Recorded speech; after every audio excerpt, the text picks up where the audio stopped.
Assalamualaikum dan salam sejahtera. Anda sedang menonton Sekilas Fakta 5 Mac 2019 bersama saya, Mastura Malak.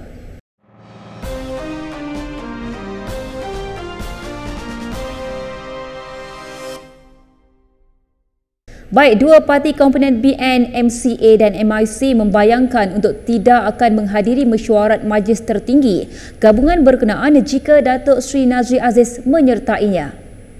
Dalam kenyataan bersama dikeluarkan hari ini, pemimpin tertinggi MCA dan MIC menegaskan bahawa pelantikan Nazri sebagai Setiausaha Agung BN adalah tidak mengikut perlembagaan yang ada.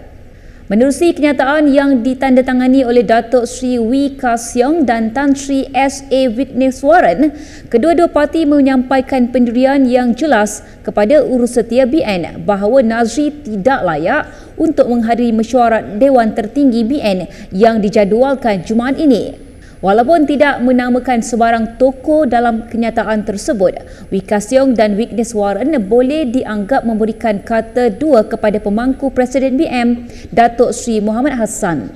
Kata mereka, pendirian tersebut diambil demi mengelakkan sebarang pertikaian dan dari segi undang-undang dan kesahihan mesyuarat tersebut jika ia dihadiri Nazri. Menurut mereka, mengikut Fasal 83(D Perlembagaan BN, seseorang Setiausaha Agung hendaklah dilantik oleh pengerusi setelah berunding dengan Dewan Tertinggi untuk memegang jawatan selama 2 tahun bagi sesuatu pelantikan dan individu terbabit bertanggungjawab ke atas pentadbiran BN. Dan dalam pada itu, MIC hari ini menyelar Datuk Seri Nazri Aziz kerana membuat kenyataan lucu mengenai kedudukan parti komponen BN dan sekaligus menunjukkan Setiausaha Agung BN itu sebagai mabuk kuasa. Anggota Jawatan Kuasa Kerja MIC, M. Viren berkata, walaupun mempunyai pengalaman lama dalam kerajaan dan parti, Nazri jelas tidak memahami realiti yang ada pada BN. Kata beliau kepada Malaysia Kini, untuk sesebuah gabungan terus wujud, mesti ada sekurang-kurangnya dua parti. Maka katanya jika MCA dan MIC keluar BN, hanya tinggal UMNO semata-mata dan secara automatik pendaftaran BN akan terbatal. Viren mengulas sikap Nazri yang dilaporkan tertawa besar apabila diberitahu MCA dan MIC merancang untuk menendang keluar UMNO daripada gabungan BN semalam. Sementara itu, Setiausaha BN Datuk Seri Nazri Abdul Aziz berkata beliau menjadi mangsa MCA dan MIC yang sebenarnya tidak senang dengan pengukuhan kerjasama antara PAS dan UMNO. Bercakap kepada Malaysia Kini, Nazri berkata MCA dan MIC menjadikan beliau kambing hitam kerana tidak boleh mengecam perbincangan UMNO PAS tanpa membuat orang Melayu marah. Nazri sebelum ini berkata UMNO sedang meninjau jalinan kerjasama yang kekal dengan PAS. Hari ini kedua-dua parti itu mengadakan pertemuan untuk membincangkan masa depan kerjasama mereka. Dan semalam MCA dan MIC berkata mereka mungkin meninggalkan BN dan meneroka pakatan politik yang baru. Dalam kenyataan bersama oleh Presiden MCA Wee Ka Siong dan Presiden MIC S.A. Vigneswaran semalam, ia berikutan sikap terus membisu UMNO mengenai kenyataan perkauman daripada parti itu termasuk oleh Nazri.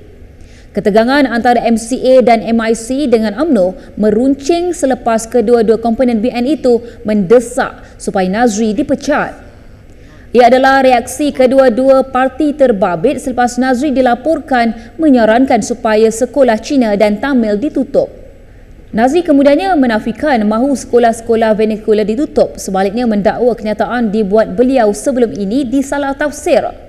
Baik, dalam perkembangan lain, bekas Ketua Menteri Sabah Tan Sri Musa Aman hari ini minta dibicarakan atas 16 pertuduhan mengubahan wang haram berjumlah $37 juta atau bersamaan dengan 151 juta ringgit. Pertuduhan mengikut Seksyen 4-1-A Akta Pencegahan Pengubahan Wang Haram, Pencegahan Pembiayaan Keganasan dan Hasil daripada Aktiviti Haram 2001 dan dibacakan kepada Musa di depan Hakim Mahkamah Session Kuala Lumpur Rozina Ayub.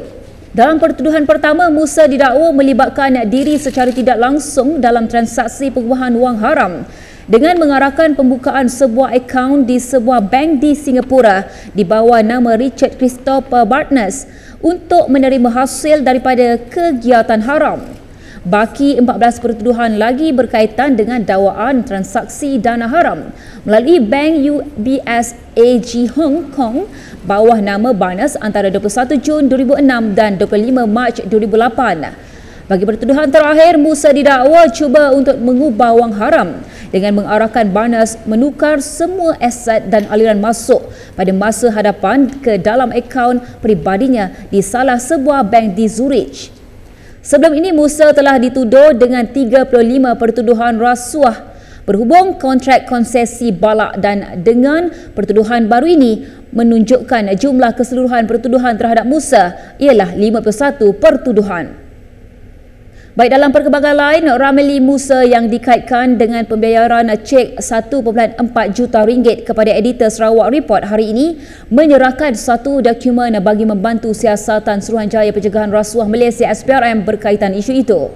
Ketika ditemui pemberita selepas memberikan keterangan selama kira-kira jam 5 petang di Ibu Pejabat SPRM di Putrajaya hari ini, Pengerusi Kereta Api Tanah Melayu Berhad KTMB itu berkata beliau berpuas hati dengan proses merakam kenyataan hari ini. Ramli yang dikaitkan dengan pembayaran cek 1.4 juta kepada editor Sarawak Report Claire Lucester Brown bagi menyelesaikan kes luar mahkamah kes saman Presiden PAS Datuk Seri Abdul Hadi Awang itu tiba di Ibu Pejabat SPRM itu pada jam 9.55 pagi dengan menaiki kereta Toyota Velfire berwarna hitam. Baik, dalam perkembangan berbeza, bekas Perdana Menteri Datuk Seri Najib Razak mempertikaikan nilai aset bersih Khazanah Nasional yang turun sebanyak 21.6% menjadi 25 bilion ringgit berbanding jumlah 91 bilion ringgit pada akhir tahun 2018 dan 116 bilion ringgit pada tahun sebelumnya.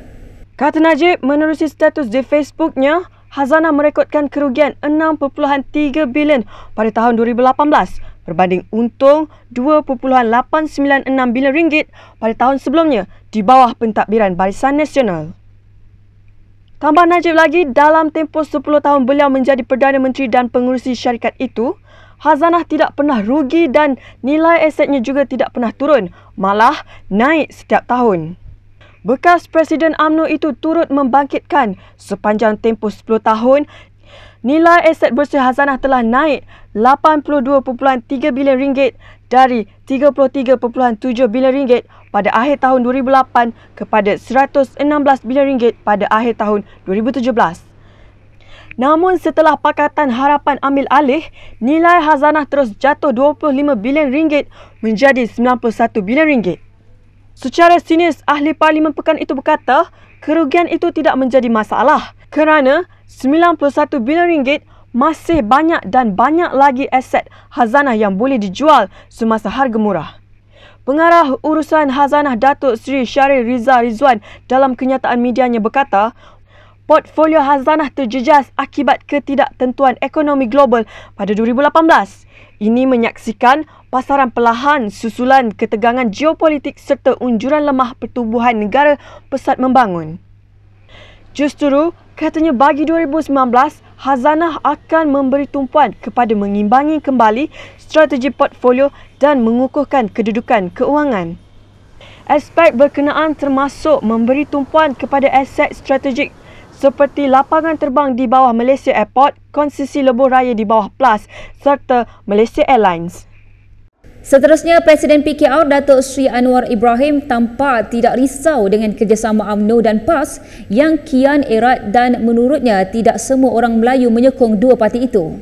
Gabungan Melayu ni bukan semua dengan PAS dan UMNO dalam keadilan pun ada, dalam masyarakat biasa pun ada, tak ahli pun ramai, dalam persatuan-persatuan pun ramai. Jadi yang penting bukan soal perpaduan Melayu sahaja, tetapi memantapkan sudut kedudukan Islam, mertabatkan bahasa dan menjaga kepentingan semua rakyat dan kaum di negara kita. Bagi saya, isunya adalah isu good governance dan usaha yang telus membantu semua rakyat. Dan majoriti rakyat yang miskin dan terabai itu orang Melayu. Jadi tak perlu kita tekankan hanya satu, kerana seperti mana saya sebut semalam, kalau kita lihat India di estate, itu masih lagi perlu pembelaan dan mereka rakyat dan juga beberapa kelompok Cina di kumpulan sesak miskin bandar pun wujud.